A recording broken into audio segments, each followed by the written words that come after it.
ہر ابتدا سے پہلے ہر انتہا کے بعد ذات نبی بلند ہے ذات خدا کے بعد. دنیا پہ جتنے لوگ بھی آئے ہیں سب میرے لیے قابل احترام ہیں. میری مائیں، میری بہنیں، میرے بزرگوں، میرے بھائیوں، سب کو میرا محبت بھرا سلام. وعلیکم السلام ورحمۃ اللہ. جی حجاج کرام، الحمدللہ ثم الحمدللہ ہم مدینہ منورہ کی پاک مقدس زیارات کے لیے نکل چکے ہیں. دعا ہے اللہ تعالیٰ سے یہ ہمارا آج کا سفر اپنی بارگاہ میں قبول و منظور فرمائے. آمین آمین ثم آمین. حجاج کرام، جب بھی میرے پیارے نبی کریم صلی اللہ علیہ وآلہ وسلم جب بھی سفر پہ جاتے تھے تو دعائے سفر پڑھتے. دعائے سفر پڑھنے سے سفر خیر و عافیت سے گزرتا ہے، برکتوں والا اور رحمتوں والا بن جاتا ہے. فاجد صاحب آپ میرے ساتھ مل کے دعائے سفر پڑھ لیجئے.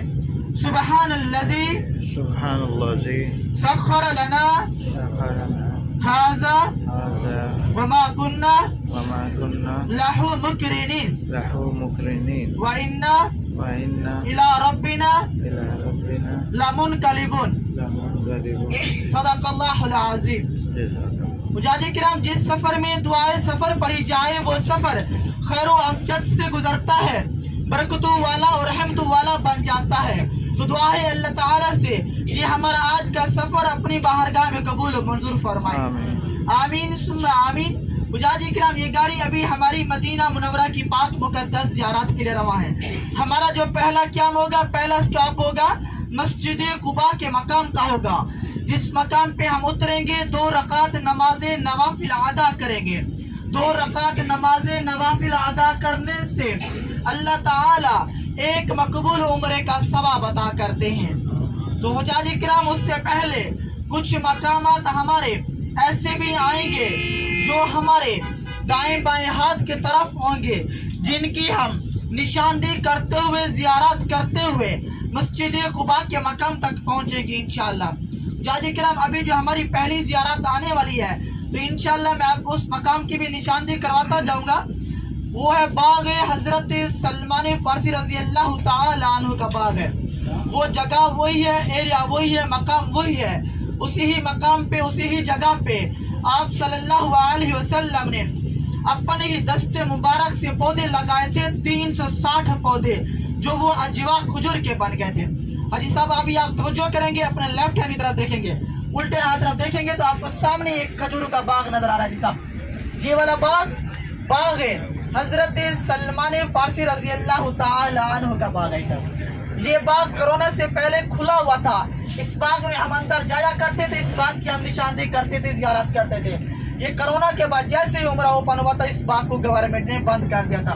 سامنے دیکھیں بورڈ لگا ہوا اوپر وائٹ کلر کا، اوپر لکھا ہوا ممنوع الدخول، کسی کو اندر جانے کی اجازت نہیں ہے. جی صاحب، اس سے آگے یہ خالی پلاٹ نظر آ رہا ہے آپ کو، یہ والا خالی پلاٹ، اسے کہتے ہیں وادی بطحان.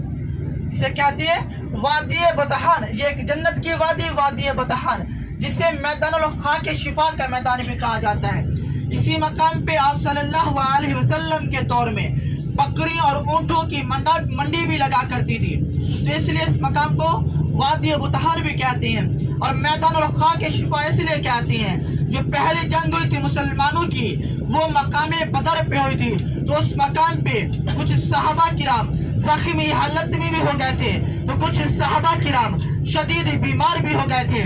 تو آپ صلی اللہ علیہ وسلم کی بارگاہ میں آئے، عرض کرنے لگے، یا رسول اللہ، یا حبیب اللہ، شدید زخم ہے، ہمیں کچھ علاج بتائیے. تو آپ صلی اللہ علیہ وسلم اس وقت اس وادی میں موجود تھے، اس جگہ پہ موجود تھے.